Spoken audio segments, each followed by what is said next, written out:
Today we're going to be reacting to My Parents Made Me a Maid to My Sister, a My Story animated short film. But before we get into today's video, make sure to come join my family and subscribe down below. Anyways, let's get into today's video. Ever since I was practically a baby, I dreamed of having a pony. I had pony dolls and drew pictures of ponies and watched as many movies and TV shows about ponies as I could. Mama, look at that beautiful pony. Look at the pretty outfit on the lady riding the pony. My older sister Trish didn't share my love for ponies at all, and my parents weren't very enthusiastic about getting me one either. But we have so much space. I promise I'll never ride it too far. Emily, you're too little. To be fair, she looks like at least a foot tall on this. She's still like, what, 3 years old? Asking for a pony? Every 3-year-old girl wants a pony, okay? That might be what the parents are thinking. I mean, I guess we'll see. Also, animation since the last time I've seen this, so much better. So much improvement from like the little weird sketches from before. That went at like 1 frame a second. Even though I was a couple of years younger than my sister, our birthdays were on the same day of the year. It was so irritating because I wanted to have a birthday of my own, but it always felt more like her birthday instead of mine. I guess because she'd been around longer. Happy birthday, Trish. Oh, and you too, Emily. No, because I totally agree with her on this one. Parents are acting like they have to wish her a happy birthday. Oh, you too, I guess. What? Honestly, that's so mean though. My 8th birthday and Trish's 10th should have been the best day of my life, but my parents found a way to make sure it wasn't. Oh my goodness, it's a pony. You finally got me a pony. Oh, thank you, thank you. Now, hold on there. This horse is for both of you girls. Trish will take riding lessons first, and then you can have your turn when you're older, Emily. Okay, I understand that she's still young and all, but shoving it in her face that her sister gets to ride a horse and she doesn't, even though that's like her biggest dream, that is, I think, the worst parenting I've seen on My Story Animated. Actually, I think there's been like worse, like billionaire dads neglecting their children, but that's a different story. I'm just being dramatic. I felt like Cinderella, cleaning up and preparing the feed for the horses for more than a year while my sister rode around like a snooty little princess. Trish actually got pretty good at it, and after her first year of riding, she started entering into competitions, and I still hadn't gotten my turn. I was so tired of this, so one night I decided to take things into my own hands. I snuck out late and saddled the horse, then climbed onto it. Okay, I'm gonna stop you there because we all know where this is gonna end. She's gonna fall right off the horse onto her face, and then she's never gonna be able to ride a horse. She rode it once, fell on her face, they broke a bone or something. Now they're never gonna let you ride the horse. What are you thinking? Giddy up, let's go. Yay! But no sooner had I made one lap around the yard that Trish ran out in front of us. What are you doing, Emily? You have no training, you'll hurt yourself. Whoa, horsey, calm down, boy. But the horse was really agitated, and he reared up and threw me off. Trish let out a shrill scream, and my parents came running out. What's going on here? I looked up at Trish, my eyes pleading with her to side with me and pretend like she was the one who'd taken out the horse for a ride. But of course, she did not. Are you crazy? You shouldn't have been riding without taking lessons first. It's dangerous. Really? You know what snitches get? Stitches. Trisha. Is her name Trish or Trisha? Even though I wasn't allowed to ride, I still loved that horse, so I kept taking care of it and watching my sister from behind the scenes, competing in rodeos and winning big, shiny trophies and medals. One day, before one of Trish's rodeo competitions, I was brushing down the horse and singing to it when suddenly this boy, who was one of the competitors, started playing along with his guitar. I was a little embarrassed, but it was magical at the same time. Hey, I'm Josh. I hope it's okay that I just started playing. Your singing was really pretty and I just couldn't help myself. No, it was perfect. Usually horses are my only audience. Okay, now this random boy comes into her life.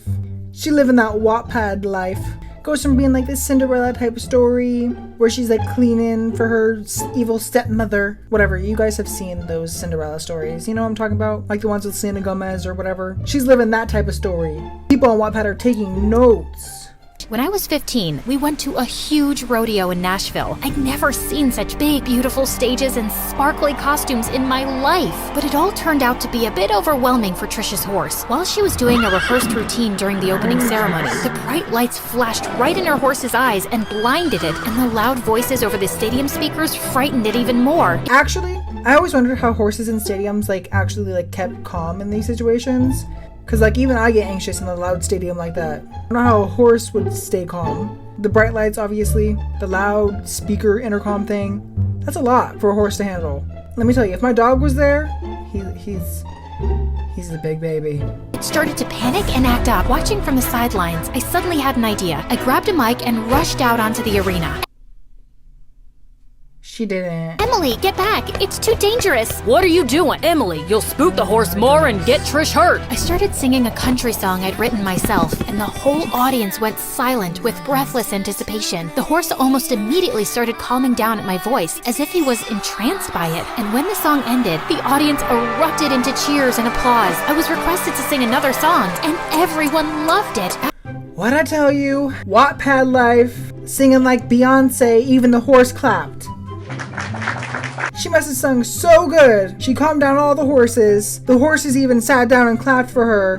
What? I'm telling you, things like this doesn't happen in real life. After the rodeo was over, a man in a suit approached me. Hi, Emily. I'm a big record executive here in Nashville, and I think you could be the biggest country music star ever. Wow, really? Yes, really. My parents weren't thrilled at the idea, but the record executive convinced them by saying I could perform at the same places we were already going to for rodeo shows, so they agreed. But Josh seemed really excited for me and gave me a big hug. Thank goodness you acted fast and saved your sister like that, and I'm so proud of you for getting that recording contract. I blushed at the compliment. As we pulled apart, our faces were close, and I felt this was the moment we were going to share our first kiss. But then suddenly, something horrible happened. Well, I'm glad this show's over. Trish, I was so worried for you. Josh literally pushed me away and drew Trish into a long hug, and then they kissed.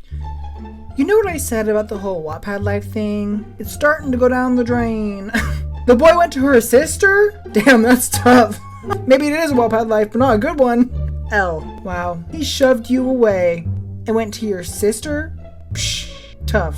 How could you steal my boyfriend, Trish? Right in front of my face? Your what? Emily, when did I ever say I was your boyfriend? You implied it. I mean, I think you did. There's clearly a connection between us. There's clearly been some crazy. confusion, but I don't want to get in the middle of sisters. I don't think I can be around either of you. I'm sorry. Josh, wait. I hope you can both work things out. Goodbye. As Josh left, I turned furiously to Trish. Haven't you stolen enough from me already? Did you have to take him too? She just gaped at me like a fish, like I was the one who'd done something wrong. I cried all that night, and I refused to talk to Trish for months. Fortunately, singing and writing songs kept me so busy. Okay, on this one, I'm not gonna side with Emily just because she's kind of in her Delulu era. She's delusional. Okay, I do kind of see how she thought the guy liked her, did pick her up and spin her around, and then like 2 seconds later ran to her sister, but that's different. But like, honestly, to not talk to her sister for months over a boy, that's a bit excessive. By the time I was 16, I was world famous and had more money than my parents ever had. So I decided to move out on my own. My parents tried to stop me. I forbid you to move out. You are still a child and too little? You've been telling me that my entire life, and it's never been true. I am not too little. I've achieved big things and have even bigger dreams. I have my own money now, and I'm gonna live my own life exactly the way I want. As long as you are still legally a minor, you're living under our roof, under our rules. That's what he thought. By that time, I had my own agent, manager, and legal team. They helped me get legally emancipated. I bought my own house, and I finally had a beautiful horse for myself. I paid for my own lessons and even rode the horse during some of my live concerts. I mean, like, good for her. She got a nice house, money, the horse of her dreams. She got to ride horses now. She's living her dream life. Good for her. But also, why is she riding that horse on a stage while singing? There has to be some rules against that. But you know, country music stars, they do what they want. Months later, my latest concert tour brought me back to my hometown. After performing on opening night, I walked out of the venue's back entrance to find a girl crying in the alley. It was Trish. Trish, what are you doing here? Emily, I wasn't expecting to run into you. Strange, because if you didn't want to run into me, you shouldn't have come to my concert? Damn, Emily, savage. If you didn't want to see me, why'd you come to my concert then? Damn. I mean, she got a point though. If you didn't want to see her, or if you didn't expect to see her, why would you be at her concert with her face everywhere? I think she's lying. And why are you crying? Not that I care, I'm just curious. I came because I wanted to see you perform, but seeing you on the stage and living out your dreams just made me a bit sad. Mom and Dad are making me go out on the rodeo circuit again. What an ungrateful diva. She'd gotten everything she wanted, plus everything I wanted. So why are you complaining? I had to go find another dream because you took mine away, and now you're crying about it? Emily, I never wanted to ride a horse in the first place. How do you not remember that? I wanted to play with makeup and design dresses. Mom and Dad made me take lessons so I could be a good example for you. I'm sure all of their attention and winning those awards didn't hurt. My medals and trophies mean nothing to me, and our parents were suffocating me with attention. Okay, now I'm back on Emily's side. They were suffocating with attention. Girl, at least you got attention. Emily got none. She was in the stalls cleaning up your horse's crap while you playing princess. Anyways, that is all for today's video. If you enjoyed, make sure to give it a big thumbs up and comment down below whose side you are on, Trish or Emily. Personally, I am neither. Screw those girls. And before you leave, make sure to come join my family and subscribe down below. I love you guys so much and hope to see you in the next one. Bye guys.